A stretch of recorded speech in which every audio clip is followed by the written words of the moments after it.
elle fausse coupe de Juan Branco. Bah, alors, qu'est-ce qui s'est passé? J'étais tranquille, j'étais peinard, tranquillement en train de bosser donc sur un épisode, et à ce moment-là, je vois que on me tag, hey Greg, est-ce que t'as vu ça? Je vais voir, et là je vois un article de F de Souche qui balance un entretien secret pris au siège d'En Marche entre Macron et Ruffin qui s'engraine. Là, je lis son tweet que j'ai sous les yeux pour faire un coup de com' sur le dos des salariés des COPLA. Non, moi, je pense que si on réfléchit stratégie, je veux dire que vous soyez vivement interpellé et publiquement par les salariés des COPLA, ça fera un épisode. Et ensuite que vous y répondiez en disant bah nous, moi je suis prêt à aller me déplacer sur place, bah, ça fait un deuxième épisode. Ok. Ok. Un, on échange sur le dossier. Deux, on vous tient au courant des avancées. Trois, vous m'interpellez publiquement. Quatre, dans la foulée, on cale ensemble une date de déplacement avant le 5 octobre, avant le fin septembre. Et on voit comment d'ailleurs on la communique ensemble. Et je pense qu'on sort d'ici, on ne sort pas content. Oui, en disant que vous avez fait part de voilà, sinon de tout ça. Voilà. Il est vrai que quand tu écoutes le truc, c'est relativement flippant.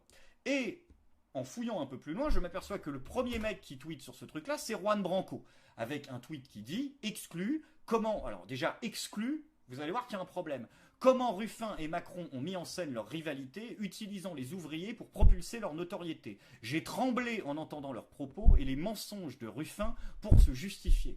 Alors là, les copains, on a une démonstration de savoir-faire de baveux, mais absolument magnifique, avec tout ce qu'il ne faut pas dans la com. Déjà, exclu. Ça n'est absolument pas une exclue, puisque déjà, c'est un entretien de 2016.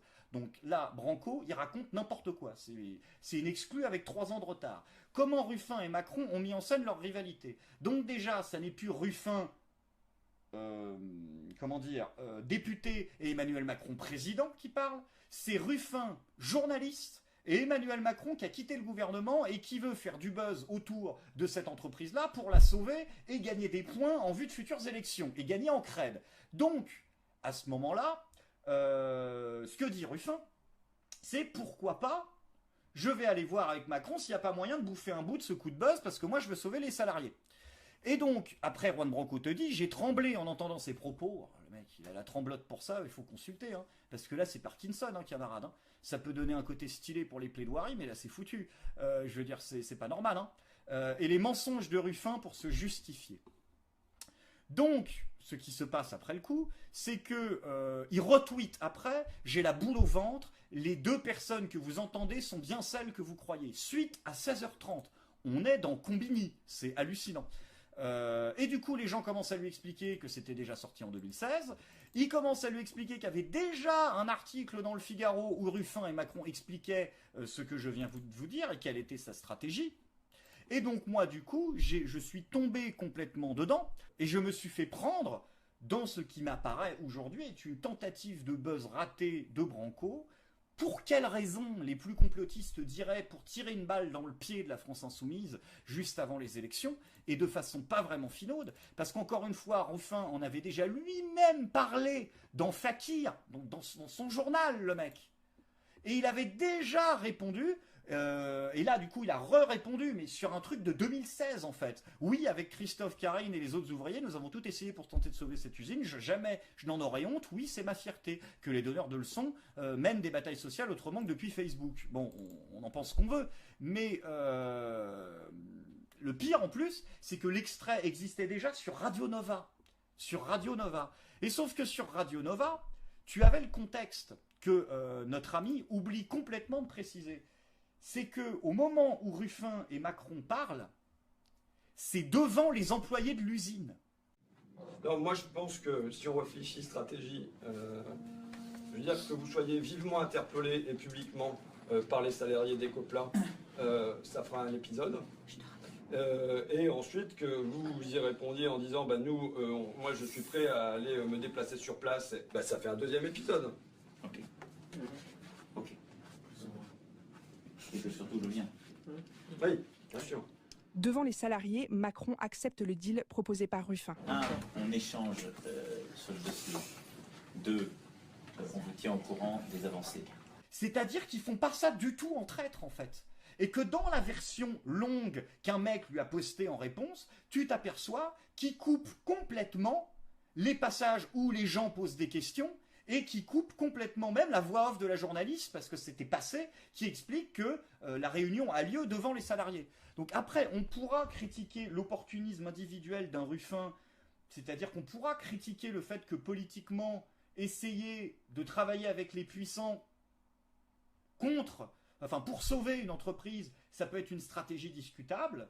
Je pense qu'à une courte échelle, c'est-à-dire pour sauver des emplois, si réellement c'était ça le but, mais là encore une fois, il n'y a qu'à la confiance qu'on va pouvoir marcher, donc on n'a pas de preuves, on ne fait pas de procès d'intention, on ne sonde pas les cœurs et les reins. Si l'intention c'était de sauver l'entreprise, je ne vois pas en quoi c'est un problème. C'est pas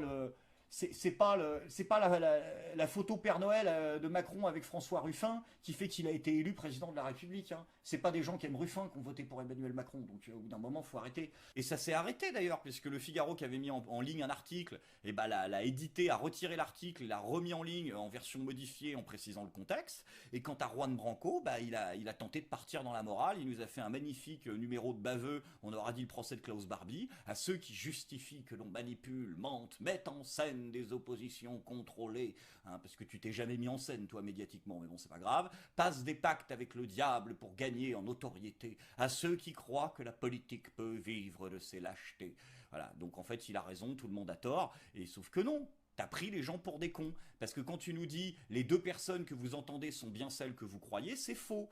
Quand tu prétends que c'est une exclue, les gens pensent que c'est récent et pensent que les personnes qu'ils entendent sont François Ruffin, député de l'opposition, et Emmanuel Macron, président de la République. Or, c'est François Ruffin, journaliste, et Emmanuel Macron, qui n'est plus membre du gouvernement et qui prépare sa campagne pour 2017. Donc on peut dire que la stratégie de Ruffin, elle est limite et qu'elle est crédule. On peut dire que Ruffin est un naïf, ça c'est une nouvelle pour personne, mais il ne fait pas de pacte avec le diable à ce moment-là. Il décide de jouer un coup de com' pour sauver une usine parce que sur ce moment-là, il a des intérêts concordants avec Emmanuel Macron.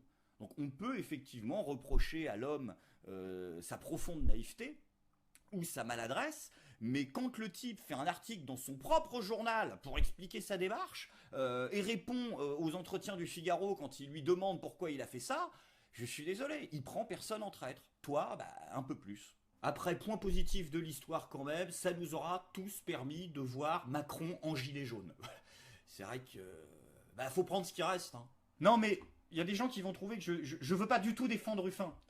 Je dis que moi, quand je vois qu'il y a une volonté ouvertement de Juan Branco de te prendre pour un con et d'essayer de lancer un truc qui est trop maladroit pour être autre chose qu'une tentative de buzz, j'ai plutôt... je suis comme les JW, je suis plutôt du côté de la victime que de l'oppresseur pour ce coup-là. Parce que là, Branco, soit il est nul en com, soit il est très con. Enfin, je sais pas, il y a un problème. Voilà, il y a un... Mais attention, hein, je fais pas partie de ceux qui avaient misé sur le fait qu'on allait prendre la place de la Bastille avec Juan Branco. Hein. Enfin si, il peut peut-être la prendre la place de la Bastille, il va être à Bastille, et puis il va avec un drapeau. Mais je veux dire, c'est pas avec lui qu'on va prendre l'Elysée. Là, c'est pas... Je sais pas.